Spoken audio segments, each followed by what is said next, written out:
మనం టీఎన్జిఓ అధ్యక్షులు అదేవిధంగా జేఏసీ కన్వీనర్ మారం జగదీశ్వర్ గారితో కూడా మాట్లాడదాం. జగదీశ్వర్ గారు, ఒకటి రిటైర్డ్ ఎంప్లాయీస్ బెనిఫిట్స్, ఒకటి రెండోది మిగతా ఇప్పుడు ప్రజెంట్ ఉద్యోగుల సమస్యలు.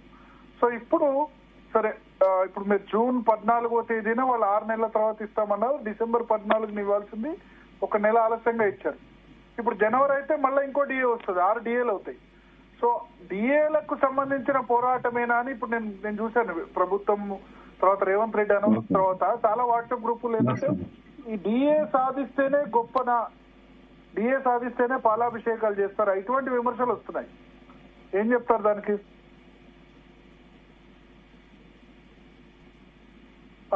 అన్మ్యూట్ చేయండి. మైక్ వస్తలేదు, మైక్ ఆఫ్ ఉంది. అందరికి నమస్కారాలు. అక్కడ ఉన్న వాళ్ళకి, భరత్ గారికి వస్తుందా? నేను వస్తుందా? ఓకే ఓకే అన్న.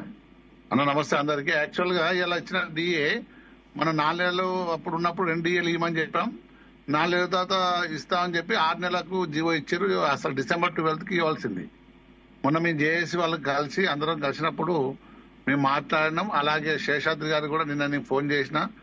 ఆల్రెడీ ఈ రోజు శేషాద్రి గారు కూడా పోయింది, సీఎం గారి దగ్గర సంతకం పెట్టుకుని అంటే ఆ రోజు టీజీఓ డైరీకి రావడం జరిగింది. ఆ సందర్భంలో మాట్లాడిన మాటలు వాస్తవానికి ఈ డైరీ కూడా మమ్మల్ని కూడా ఇన్వైట్ చేసేది. యాక్చువల్ గా అంటే ఏలూరు శ్రీనివాసరావు పోవడం వల్ల అందరం వస్తాం కావచ్చని అనుకున్నారు. నాకు అక్కడ ఉన్న మన సార్ కూడా మన సీఎం గారి సలహాదారుడు వేమ నరేంద్ర గారు మాట్లాడారు. మీరు కూడా రాండి అంటే, అన్న మాకు ఐడియా లేకుండే, వాస్తవానికి మనం మీ అందరిని పిలవాలన్న ఉద్దేశంతో ఉన్నాం. వాస్తవానికి చెప్పడం, ఇలా డిఏ అక్కడే సంతకం పెట్టి అప్పుడు రావడం, ప్రస్తావించిన మాట వాస్తవం. ప్రభుత్వానికి కృతజ్ఞత తెలియజేస్తున్నాం. ఏదైనా కానీ ఒక డిఏ ఇచ్చిన వాస్తవానికి సంతోషమే, కానీ ఇంకా మళ్ళీ ఒక డిఏ ఇచ్చింది, మళ్ళీ ఈ నెల ఒక డిఏ వస్తుంది, మళ్ళీ 5 డిఏలు ఎప్పుడు పెండింగ్ గా ఉంటుంది. మరి మిగతా డిఏలు కూడా పిఆర్సీ కమిటీ తెప్పించుకొని అలా మెర్జ్ చేసి పిఆర్సీలో ఇవ్వాల్సిన బాధ్యత ప్రభుత్వం పైన ఉన్నది. మరి దీనికే భారం అంటే మరి చాలా ఇబ్బందికరంగా ఉన్నది. ఇన్సూరెన్స్ మాట ఇంతకుముందు చెప్పారు. అసలు ఇన్సూరెన్స్ మాకు ఊతలేదు, మేము అడగలేదు, వాళ్ళు అడగలేదు. ఆ ఇన్సూరెన్స్ మాకున్నది కాదు. యాక్చువల్ సింగరేణి ఎంప్లాయీస్ కు మాట్లాడిన మాటలు మరి ప్రమాద ఇన్సూరెన్స్ యాక్చువల్ గా మాకు ఐడియా లేదు. అది ప్రమాద ఇన్సూరెన్స్ మాకు ఐడియా లేదు. వాస్తవానికి వాళ్ళు చెప్పిన మాట మేము కూడా స్టన్ అయినాం. ఏదైనా ఇస్తే మంచిదే, కానీ మనం హెల్త్ కార్డు కూడా అడిగినాం. మనం జనవరి 1 కలిసినప్పుడు హెల్త్ కార్డు కూడా త్వరలో ఇస్తా అని ముఖ్యమంత్రి గారు స్వయంగా చెప్పిండు, చీఫ్ సెక్రటరీ గారు కూడా చెప్పిండు. దాన్ని కూడా ఆల్రెడీ కొన్ని మీటింగ్లు కూడా పెట్టారు. మరి అలా దాన్ని కూడా మరి ఇవ్వాల్సిన బాధ్యత ప్రభుత్వం పైన ఉన్నది. ఏదేమైనా మంచి పరిణామం. కానీ ముఖ్యమంత్రి గారిని మనం ఒకటే కోరుతున్నాం, మనం జేఏసీ అందరిని పిలిచి మీరు ట్రీట్మెంట్ కూడా ప్రకటించేసి త్వరలోనే పిఆర్సీ కూడా ఇచ్చే బాధ్యత తీసుకోవాలి. ఎందుకంటే రెండు సంవత్సరాలు దాటి 2.5 సంవత్సరాలు దగ్గరకు వస్తుంది. చెప్పినప్పుడు పాత పిఆర్సీ ఎప్పటి నుంచి అమలు కావాలి? 1/7/2023 నుంచి జూలై నుంచి రావాలి వాస్తవానికి. కానీ ప్రతిసారి పిఆర్సీ 2 years ఆలస్యం అన్నది కామనే కదా, ఏ గవర్నమెంట్ అయినా. ప్రతిసారి అవుతుంది, కానీ ఈసారి ఏం చేసినామంటే పాత ప్రభుత్వాలు 10 సార్లు ఆలస్యం అవుతుంది కాబట్టి మాకు తొందరనే ఐఆర్ ప్రకటిస్తే తొందరగా ఇంప్లిమెంట్ అయితే మేము బాగా ముందు చూపు పోయినాం. కానీ ఐఆర్ ప్రకటించినా కూడా ఇన్ని రోజులు రాకపోవడం దురదృష్టకరం.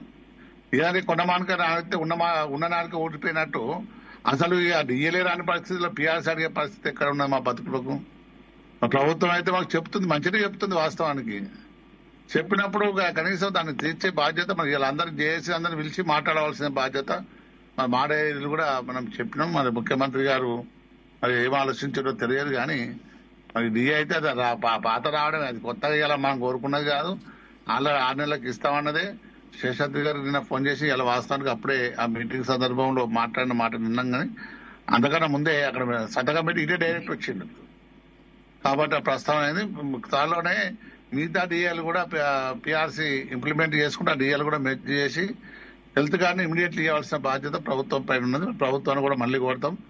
ఇంతకుముందే నేను ఫోన్ లో కూడా మాట్లాడిన వేమ నరేంద్ర గారికి, సీఎం సలహాదారు గారికి త్వరలోనే మాకు 70th రోజు కలుస్తామని చెప్పారు. మరి దాన్ని వేచి చూడాల్సిన అవసరం ఉంది మాకు. అంటే హెల్త్ శ్రీనివాసరావు గారు, ఒకటి హెల్త్ కార్డ్ గురించి ఏమైనా వచ్చిందా మీటింగ్ లో ప్రస్తావన? అన్న హెల్త్ కార్డ్ రాలేదన్నా, ఇదే ఇన్సూరెన్స్ దే చెప్పారు. ఆ ఇన్సూరెన్స్ మాకు తెలియదని ఇప్పుడు జగన్ చెప్పినట్టే వాటి మీద మాకు ఐడియా లేదు అని చెప్పడం వల్ల మిమ్మల్ని పిలిపిస్తారు, సిఎస్ గారు పిలిపించి మాట్లాడతారని చెప్పారు. అమ్మా. ఓకే ఓకే, మనం మాట్లాడదాం. మనతో పాటు విఠల్ గారు ఉన్నారు, టిఎస్పిఎస్సి మాజీ మెంబర్, తెలంగాణ ఉద్యోగుల సంఘం అధ్యక్షులు, అదేవిధంగా సదానంద గౌడ్ గారు కూడా.